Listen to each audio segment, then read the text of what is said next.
제이리스의 박선호 팀장입니다. 오늘은 국산차 중에서도 인기 있는 차량이죠. 소나타 차량 리뷰를 한번 해보려고 합니다. 오늘 제 옆에 있는 차량은 조금 특별합니다. 왜냐하면 옵션이 없습니다. 판매되고 있는 소나타 중에서도 LPI 등급에 해당하는 모델이고요. 지금 렌터카로 출고가 된 차량인데 옵션이 하나도 없는 차량을 제가 한번 가지고 와봤습니다. 옵션이 딱 하나 들어가 있긴 한데 버튼 눌러서 켜는 시동, 그거 하나 들어가 있는 차량을 갖고 왔습니다. 리뷰라고 하기에도 애매하지만 혹시라도 소나타 깡통을 구매하려고 하시는 분들 제 영상 참고가 됐으면 좋겠습니다. 일단 이 차량은 딱 보면 택시가 연상됩니다. 우리가 택시 타면 정말 자주 봤을 법한 그런 자동차, 그런 구성, 그런 옵션이라고 할 수 있습니다. 일단 딱 전면에서 봤을 때 이 할로겐 등 정말 오랜만에 봅니다. 보통 이제 옵션이 들어가야만 국산차는 LED 등이 들어가긴 합니다. 근데 요즘에는 국산차도 판매 가격이 높아지고 그리고 기본적으로 탑재하는 옵션이 많아지면서 LED 등이 기본인 경우도 많은데 소나타는 아직 깡통에는 할로겐 등을 채택하고 있습니다. 시동 켜면 진짜 멋있습니다. 노란 등 딱 들어오는데 한번 보여드리겠습니다. 네, 여러분 어떤가요? 할로겐 등 정말 오랜만에 보시는 분들 많을 것 같습니다. 소나타 LPI 깡통에는 이렇게 할로겐 등이 들어가 있습니다. 노란 불빛 오랜만입니다.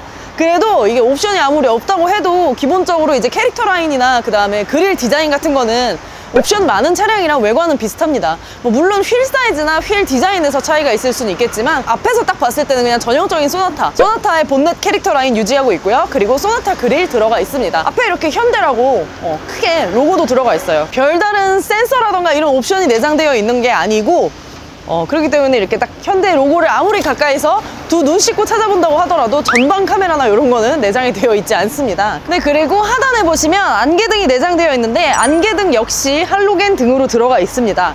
근데 아주 기본 등급에다가 2천만 원 초반에 판매되는 차량임에도 불구하고 전면 그릴에 크롬이 쓰여 있고요. 하단 범퍼 라인에도 크롬이 쓰여 있다는 것은 솔직히 조금 인상적입니다. 요거는 좀 칭찬해주고 싶어요. 그래서 전면에서 봤을 때 유난히 인상 깊게 봤던 건 바로 이 할로겐 등 되겠습니다. 여러분 LED 옵션 안 넣으면 요런 등 내장이 됩니다. 요거 참고해서 한번 봐주시고요. 측면에서 한번 보도록 하겠습니다. 네, 차량 측면의 모습입니다. 측면에서 봤을 때 이 휠 같은 경우가 아주 기본 휠이 들어가 있기 때문에 차체에 비해서 휠 사이즈가 다소 협소합니다. 굉장히 지금 차량 크기에 비해서 휠 사이즈가 작아 보이는 게 이 휠이랑 차 휀다 사이의 거리가 엄청 넓습니다. 휠이 너무 작아서 요거는 근데 아무리 기본 등급이라고 하더라도 소나타만큼의 그 차량 사이즈를 만들어 놨으면 16인치 휠은 좀 너무하지 않았나 하는 생각이 듭니다. 그래서 소나타 LPI 기본 등급에는 16인치 휠이 들어가는데 보시는 디자인 같은 휠이 들어간다는 거.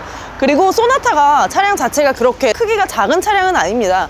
택시로 쓰이는 만큼 뒷열에 사람이 타기에도 불편함 없는 차라고 할 수 있는데 아무리 기본 등급이라고 하더라도 차량 사이즈는 동일하죠.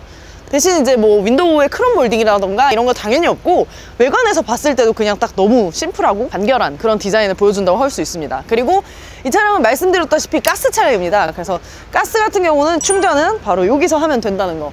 그리고 왜 옛날에는 가스 차량 그 가스통이 트렁크에 들어가지 않았나요? 그래서 트렁크 공간이 가스차가 굉장히 비좁다는 단점이 있었는데 이 차량은 그 단점에서는 예외입니다. 왜냐면은 최근 들어서 나오는 가스 차량은 트렁크 안쪽으로 가스통이 들어가는 게 아니라 트렁크 하단 히든 스테이지 부분으로 들어가기 때문에 수납 공간 자체는 오히려 일반 차량과 동일하다고 할 수 있습니다. 그래서 일단 후면으로 이동해서 후면 디자인 보고 트렁크도 한번 보도록 하겠습니다. 네, 차량의 후면으로 왔습니다. 후면으로 와서 보니까 그래도 스포일러가 이렇게 내장이 되어 있네요.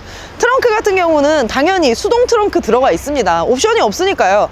국산차는 전동 트렁크 대부분 옵션으로 들어가잖아요. 이 차는 옵션이 없기 때문에 딱 여기 버튼 누르면 이렇게 이렇게 빨리 열려. 수동 트렁크가 오픈이 됩니다. 보시는 바와 같이 트렁크 용량은 일반적인 소나타랑 동일하다고 볼 수 있습니다. 그래도 나름 이제 사이드 포켓 공간도 내장되어 있고 트렁크 활용도 자체는 좋은 편입니다. 이 차량 리뷰하면서 지금까지 제일 만족스러웠던 게 전동 트렁크는 없지만 트렁크 공간이 가장 만족스럽네요. 트렁크 손잡이는 따로 없어서 닫을 때 이렇게 손으로 딱 닫아주셔야 됩니다. 그리고 실내로 이동해서 실내 한번 확인해 보도록 하겠습니다. 네, 소나타 무옵션 차량 실내로 이동을 했습니다. 근데 아까 전면에서 제가 말씀드렸던 것처럼 버튼 시동은 그래도 들어가 있습니다. 이렇게 키 돌려서 시동 켜는 거 아니고요. 버튼 시동은 내장되어 있고 옵션이 없는 차량이기 때문에 당연히 이제 별도의 이제 내비게이션 화면이라던가 이런 거 없습니다. 근데 이 구성 되게 이제 택시에서 자주 본 것 같은 그런 구성 아닌가요? 옵션 없는 차량이라고 해서 반신반의하면서 탔는데 제가 택시를 종종 타고 다니다 보니까 조금 익숙합니다. 네. 그리고 이제 딱 운전석에 앉아서 보니까 계기판 같은 경우는 당연히 아날로그 계기판이 들어가 있습니다. 디지털 계기판 같은 거 당연히 내장이 안 되어 있고요. 이렇게 오랜만에 보는 아날로그 계기판이 들어가 있고, 핸들에 보니까 근데 조금 놀라운 것이 그래도 크루즈 컨트롤 기능이 들어가 있습니다. 이 크루즈 컨트롤 기능이 당연히 뭐 스마트 크루즈 컨트롤이라던가 그런 기능은 아니겠지만 그래도 크루즈 컨트롤 기능이 들어가 있다는 거예요. 요거는 칭찬해주고 싶고, 그래도 라이트, 오토 라이트도 내장이 되어 있고, 한 가지 아쉬운 것은 오토 에어컨이 없습니다. 에어컨 이렇게 돌려서 하는 요거예요. 요 방식으로 채택되어 있습니다. 그래도 차량의 그 제 역할은 다 하고 있는 모습입니다. 성실하게. 심지어 1년에는 열선 시트 들어갑니다. 이 열선 시트 심지어 가격대 좀 나가는 수입차에도 빠지는 경우 많아요. 1열이라고 하더라도. 그래서 이 열선 시트가 있는 건 또 조금 칭찬해 줄만 하지 않은가 하는 생각을 하고, 그리고 이 디스플레이가 솔직히 다소 아쉽습니다.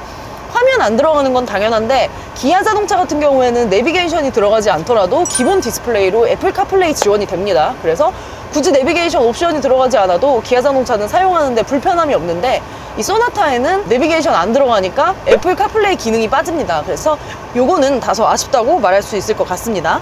그리고 이게 옵션이 뭐가 안 들어가다 보니까 차가 되게 넓습니다. 이제 무선 충전 패드라던가 그런 게 안 들어가니까 그냥 딱 수납 사이즈가 좋은 차량이 되는 것 같아요. 여기 보면은 컵홀더 있고요. 그리고 앞쪽으로 그냥 수납할 수 있는 공간이 있고, 기어봉 같은 경우에는 버튼식 기어로 채택이 되어 있습니다. 그래서 요 기어봉 같은 건 별도의 옵션이 아니군요. 네. 수납 공간도 나름 넓은 편에 속합니다. 자, 이 차가 가스 차량이잖아요. 그러니까 우리가 유추해 볼 수 있는 건 연비가 굉장히 좋을 거란 말이에요. 근데 연비 좋다고 가정해보면 솔직히 2천만 원의 가격대에 사서 저는 탈만하다고 생각을 합니다. 물론 옵션을 많이 넣을 수 있을수록 좋겠지만 단순히 업무용 차량이나 또는 법인용 차량으로 사용할 용도, 우리가 딱 진짜 일보러 다니는 용도로는 나쁘지 않은 것 같다라는 생각을 하고, 근데 이제 한 가지 정말 치명적인 단점은 후방 카메라가 없습니다.